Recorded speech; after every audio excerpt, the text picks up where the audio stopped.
is one of the most popular garden herbs grown worldwide, and there's over 20 different varieties of basil to grow. You know, they're really easy to start from seed if you know a few tricks. So today I'd like to share with you how I start my basil seeds and what varieties of basil I like to grow. This planting method will work for all types of basils. So basil comes in 6 different types. There's Genevieve. This is the common type that you see in the store. There's Italian large leaf, there's purple, there's citrus, there's lettuce leaf, and Asian. And the varieties that I like to grow are Nufar, which is an Italian large leaf, Dark Opal, which is a purple, Everleaf Lemon, which is a citrus type, and Cinnamon, which is considered an Asian type. So we have a really short growing season, and I like to get the basil started in the house early to get early basil out of the garden. Now basil doesn't mind being transplanted, and this is good because we can start the basil in the house 4 weeks before we can plant in the garden. So here's my 5-step process to getting basil ready to be planted into the garden. Alright, number 1 is start time. It's important to start the basil plants at the right time. You start them too soon, they can become leggy and weak. Basil is not frost hardy and will struggle with temperatures that are below 50 degrees Fahrenheit. So the start time is going to vary depending on your growing zone. I like to start the basil seeds in the house 4 weeks before I plant the basil outside. Now to find your start date, look up your last average frost date and then count back 4 weeks. So for example, my last average frost date is May 15th. 4 weeks back is around April 15th. This is when I start my basil seeds. Alright, number 2, plant the seeds in a small planting tray or pot using a seedling soil mix. Now the reason we want to use a seedling starter mix is because some seeds are sensitive to fertilizers and will not germinate if there's fertilizers in the soil.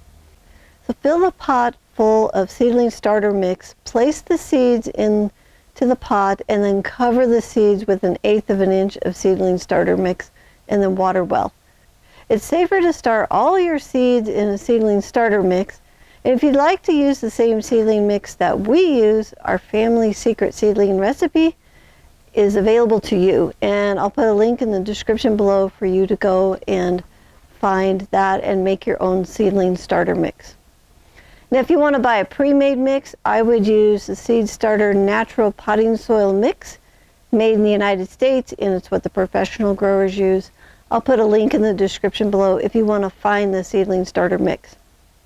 Now you're going to want 1 basil plant per person that you are feeding. So if you're going to make pesto for the winter, you want to double your planting. For example, there are 4 people that I am feeding. I will plant 4 basil plants for fresh eating and 4 for preserving. That's 8 plants total. Now I'm going to sow 16 seeds. The reason that I want to sow so many seeds is that things can happen to the seedlings along the way, and I want to be sure to get enough basil plants to put in the ground.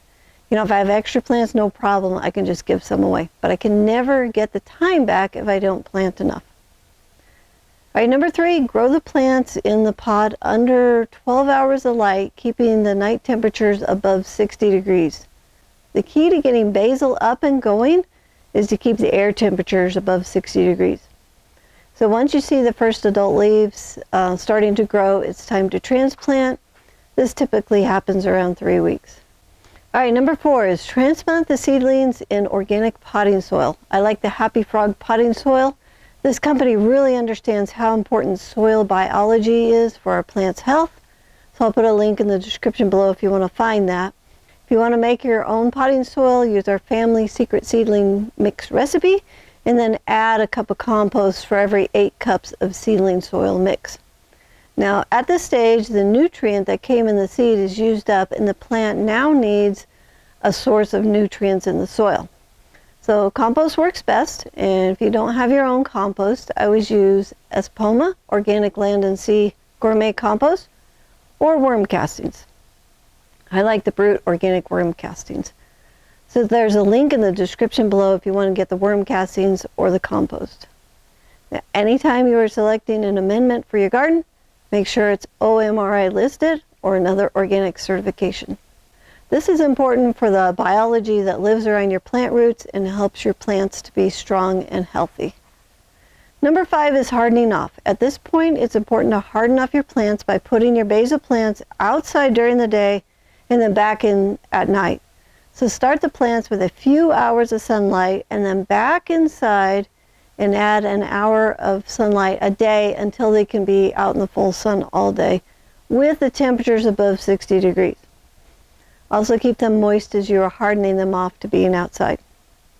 All right, so once you are on your average last frost date, go ahead and check the 10-day forecast. If there's no freezing nights, you can plant your basil plants outside. Now, if a storm is going to come through and freeze the plants, I'd cover them with a frost blanket. And if you'd like to learn 3 low-tech frost protection systems for tomatoes and frost tender seedlings, you can check out our video. I'll put a link in the description below. If you'd like to watch us grow basil, you can jump into our High Performance Garden Show. There are over 300 episodes for you to learn from. It's free, it's online, and you can find it at thelivingfarm.org/high-performance-garden-show or click the link below.